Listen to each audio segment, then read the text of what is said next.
Judicial injustice, বিচার ব্যবস্থার অবিচার, এর ভিন্ন কিছু বলা যায় না যখন দেখা যায় যে কাউকে কোনো দোষ প্রমাণিত না হয়ে 5 বছর ধরে জেলে পচতে হয়। দিল্লির দাঙ্গায় অভিযুক্ত উমর খালিদের বেলের আবেদন আবারও খারিজ করা হয়েছে, কিন্তু এর পেছনে কারণ জানাতে নারাজ দিল্লি হাইকোর্ট। যদি মেনে নেওয়াও হয় যে উমর খালিদরা সেই বিধ্বংসী দাঙ্গার মূল চক্রী, যদি মেনে নেওয়াও হয় যে তাদের হাতেই এত মানুষের রক্ত লেগে রয়েছে, তাহলে কেন এখনো অবধি বিচার শুরু হলো না?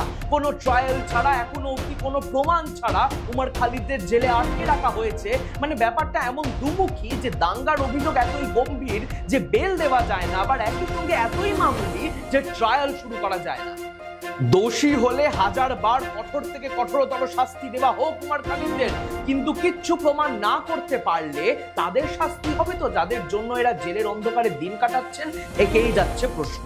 এই দিকে নজর রাখবো আমি, শুভম গাঙ্গুলি, আর আপনারা দেখতে থাকুন দৃষ্টিভঙ্গি।